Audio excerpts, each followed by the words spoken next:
speaking of other wide receivers, talking a little bit about Tyreek Hill, and that whole trade still blows my mind. I never thought he was going to leave Kansas City, but I think he's going to be very good this year. I do. I think him and Tua are going to work well together. Mhm. I think he's going to ball out, especially with Jalen Waddle on the field and Gesicki to create space. But I don't know how much I agree with this comment, and I want to get your opinion on it. When Tyreek Hill said Tua is the most accurate quarterback he's ever played with, um, I don't think you get more accurate than Patrick Mahomes, and I think he's just kind of saying that to just kind of hype up his quarterback because that's what you have to do as a wide Yeah, receiver. But I don't really agree with that comment. I don't really agree with it. I think Tua still has so much he has to Yeah, prove. exactly. Like if you were saying like Tua at Alabama, maybe like yeah, Tua at Alabama was unbelievable, but with Yeah. what was it, a broken hip or something like that? Mhm.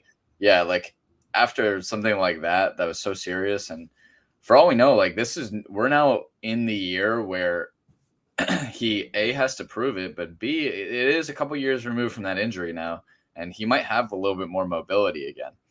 So I mean, I think that they will be a rising team. That the Dolphins will. I don't know how Tyreek Hill will do. I don't know. Like for a guy like Jalen Waddle, who's supremely talented, they picked what like number 6 overall. Um, it makes you think because he set the rookie record for receptions. Uh, and you're like, but now you're adding in a true alpha receiver who's they just paid a crap load of money and they Yeah. have to target. And it's like, how does that split work? Two is a very accurate quarterback for like the first 5 yards of the field. Like you cannot possibly say that with confidence, like when you're playing against, air. You know what I mean? Like, Yeah. I think there are a lot of people who thought he was going to come out and be like Michael Vick, and that's just not the case. I think his back's against the wall.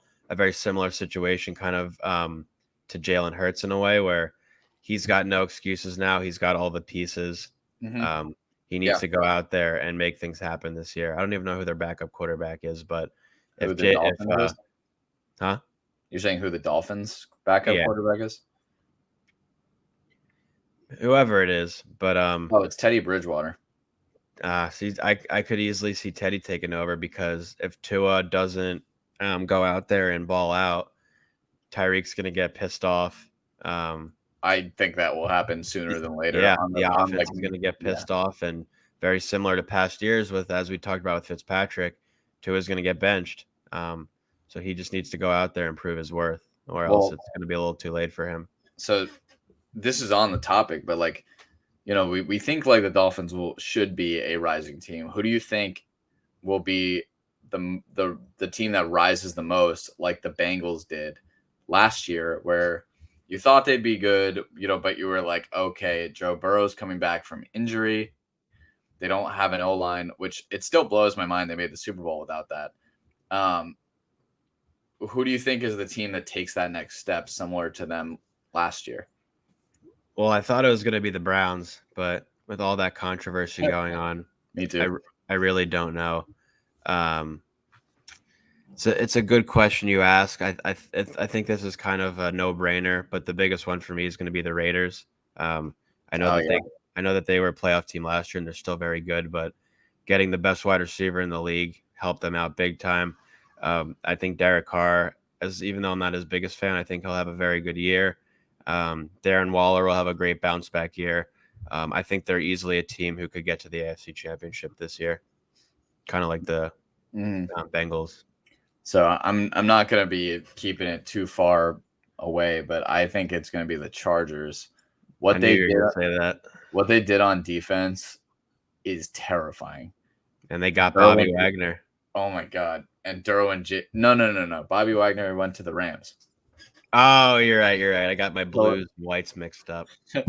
I hate colors. Uh, Rats. Colorblind.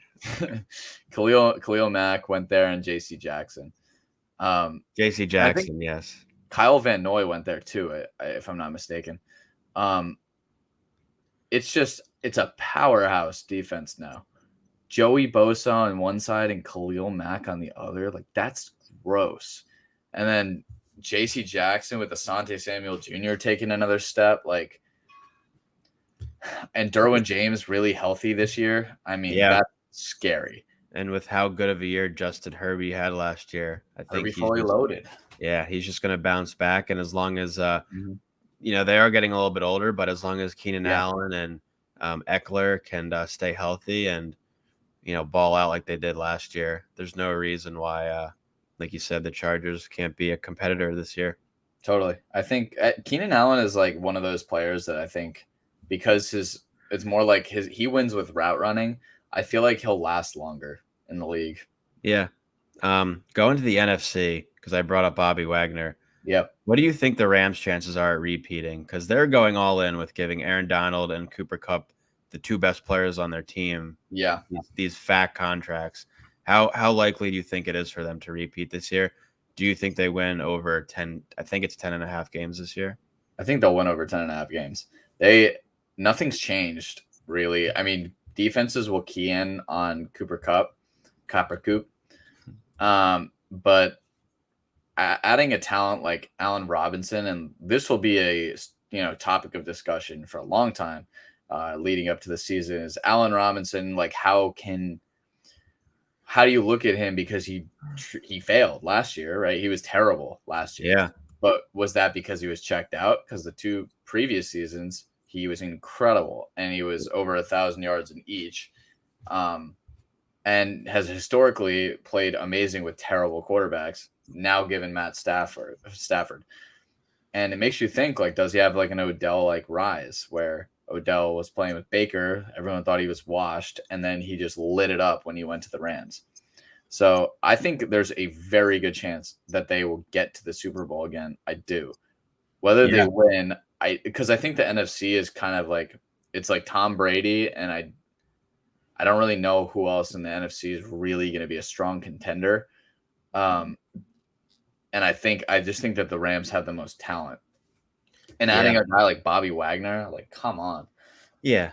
The Rams have the toughest strength of schedule, as they should, being Super Bowl champs. Yep. But I like your take on Allen Robinson, because I think he's just due for a good year. He was just kind of a waste of space on the Bears, who are, just an atrocity of an organization. Yes, they are. But losing Bobby Trees, I think, is tough for them. It's going to be interesting to see how he does on the tight ends. I'm assuming OBJ is coming back to the Rams, right? I think he's going to come back. Sean McVay has said publicly, like, countless times that he wants him back. Yeah, it's just a matter if he can stay healthy. And then they just have like a three-headed snake in the back of their backfield with Darrell Henderson. So is Sony Michel still on the team? Nope. He's on the Dolphins. You're right, he's on the Dolphins, but Darrell Henderson.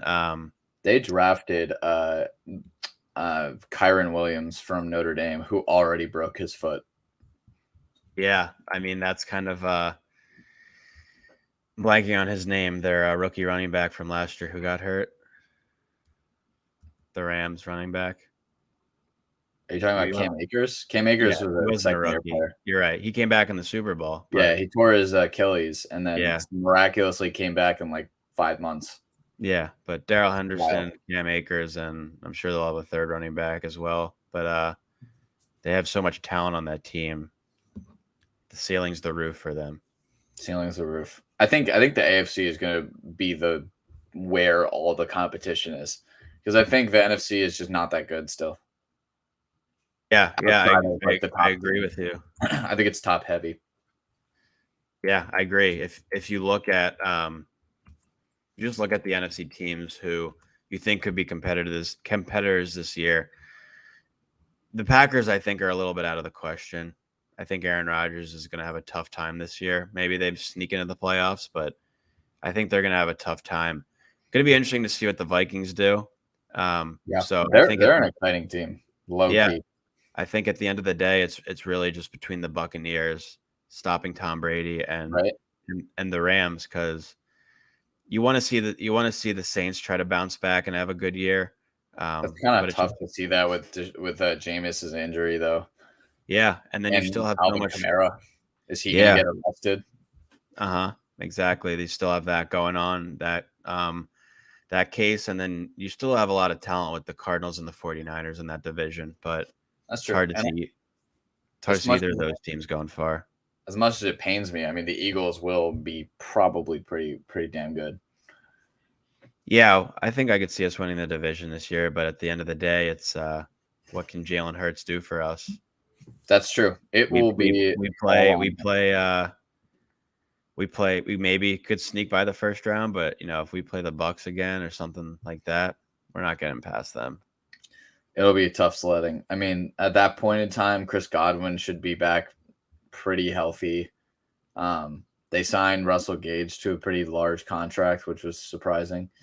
And Mike Evans is just Mike Evans. So somehow he'll fall to 1,000 yards. He'll crawl his way in there. So a couple other, one other one, then this just happened yesterday, but Minka Fitzpatrick got a humongous contract. 4 years, 73.6 mil. What do you think that means for like the safety position? Because I feel like in general, I mean, you definitely have like those top end safeties, but usually that position's kind of undervalued. Yeah, it's very undervalued, and it goes to show the importance of it. I don't know if he deserves that much money, but Yeah, he's so talented. So I mean, it's really any position because you see like some cornerbacks and the contracts that they get. Maybe you could make the argument. Obviously, the cornerback is a more important and vital position than the safety position is, but the amount of money these players are getting, I think it's more of an attest to how good they are as a player than the importance of their position. absolutely. Let's just keep this moving along so we can get to some NBA content as well. Choo-choo. Chugga. Okay. This one I just thought was a funny thing. Like, the Patriots offensive play caller right now is Joe Judge. Yeah, they're screwed. They're just screwed. Yeah. Like I've also seen some stuff that Matt Patricia is going to take over offensive duties, which is, he's a defensive coordinator. Yeah, it's so interesting how good they were last year because they have no offensive weapons, but Mac Jones just played incredible. Going to be interesting to see if he continues to rise or if he has a sophomore slump. Yeah, and like, what does Devontae Parker do for that offense? Like, Devontae Parker is no slouch, but like, he's not that good, and like they have him and Jacoby Myers and Nelson Aguilar, and what the hell is Jonnu Smith doing with Hunter Henry? Like nothing. N'Keal Harry. I can't believe he's still on the team. I'm like, they tried to find a trade partner, and I bet you they couldn't get anything more than like, well, in the NBA, there's cash considerations. I don't think that's a thing in the NFL. Yeah, but talking about Mac Jones potentially having a sophomore slump, do you think he takes the biggest leap for second-year quarterbacks, or do you think there's someone else like Trey Lance who is supposed to be the starting quarterback who is in realistically the best situation of second-year quarterbacks to take a big leap this year? I definitely think that Trey Lance is the most likely to excel, but there's also a very, very real possibility he's just not good. And if that's the case, they are screwed because they put 3 first-round picks just to move up to get him. I don't know, man. I mean, they wanted something very different from Jimmy Garoppolo, which I get because he wasn't putting them over the edge. But Jimmy Garoppolo was like, I mean, he almost led them to another Super Bowl.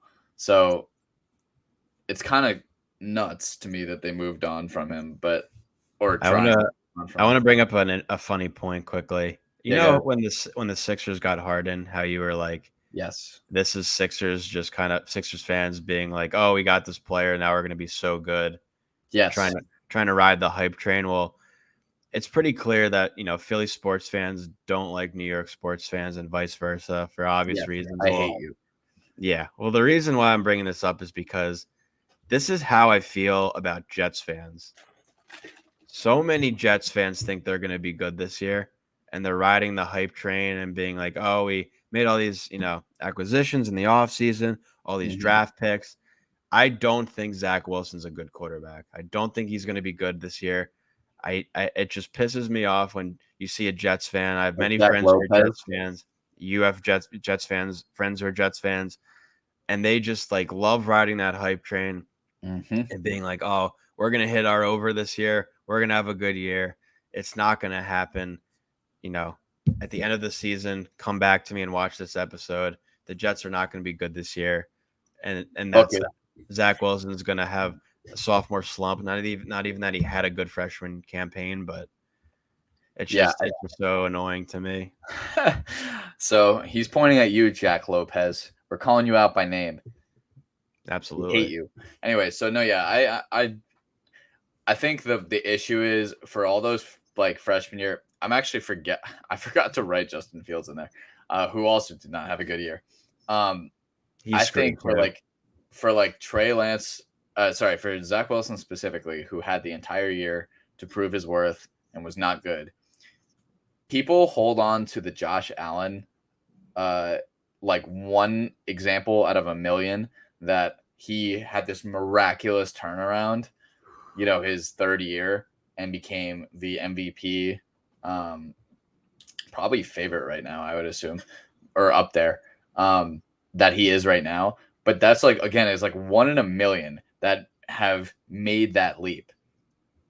And I agree with you. I don't think Zach Wilson is going to be that good this year. I think there's a cloud over that organization.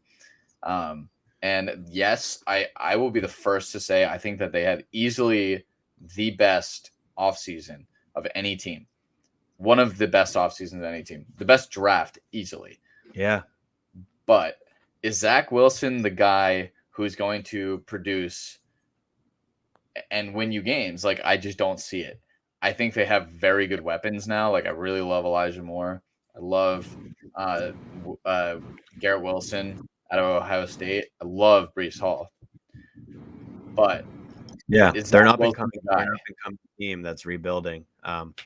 And I still stand by what I said. I think they're going to regret not taking Justin Fields over Zach Wilson. Yeah, I think the difference in the situations is Justin Fields went to a terrible organization too with the Bears.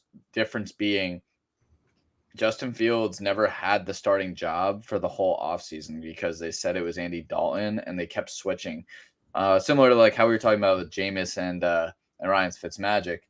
Like they kept switching Andy Dalton, Justin Fields, and he never actually got to be the starter, like that guy. So this is the real year for Justin Fields to have the full year of starting, and we'll see what he's worth. I think Justin Fields is a very good player, so Mhm. I'd like to see him succeed, but I just don't see the same with Zach Wilson. Yeah, they're both two very talented quarterbacks on bad teams that need to rebuild. So we'll have to see. It could be a long time coming for them. But one more topic I wanted to bring up before we get into the NBA Finals action, Jay, is just talking about. We talked a little bit about the Dolphins earlier, but Sean Payton and how the Dolphins were trying to go after him. I Yeah, don't that's I what I don't was really gonna see say. him ever coaching another team other than the Saints, but the Saints just gave him that big contract. What do you think of that whole situation? So I was listening to Mike Florio with PFT, Pro Football Talk, and he was talking the Rich Eisen show, and he was basically explaining that like there was like this whole situation that was going to play out, and I believe it. That it's like, and it's kind of a conspiracy for sure, but like that there was this whole situation that was going to play out that Tom Brady was going to retire. He was going to become a part owner of the Dolphins. Mm-hmm. The Dolphins were going to sign Sean Payton to this four-year, $100 million contract that has just come out recently that they were trying to do that.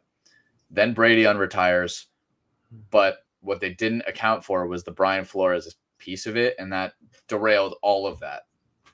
I do think that come next season, Sean Payton will be a coach again, and I think he'll get an enormous contract, whether that's from like the Cowboys if they don't succeed with Mike McCarthy, which to be honest, they're not really set up to.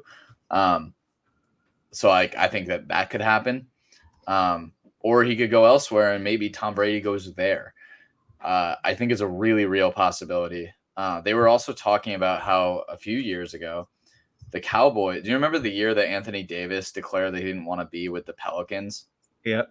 So Mickey Loomis, who is it's like he's the assistant VP for the Pelicans, is also the GM, or was at the time the GM for the Saints. And the whole plan was to have Sean Payton be like trade him basically, and he would be the coach for the Cowboys. And what derailed that was, and that was all in place. And then what derailed that was Anthony Davis saying he wants out because he basically said, I don't want 2 stars from New Orleans leaving, both on my, basically on my, I don't know, reputation. So then that derailed that whole situation. So I don't know. I don't know how true it is. It's a conspiracy, really, but like it does really make you think. Yeah. It does really Absolutely. make you think. We'll just have to we'll have to see. Yeah, we'll have to wait and see how it plays out.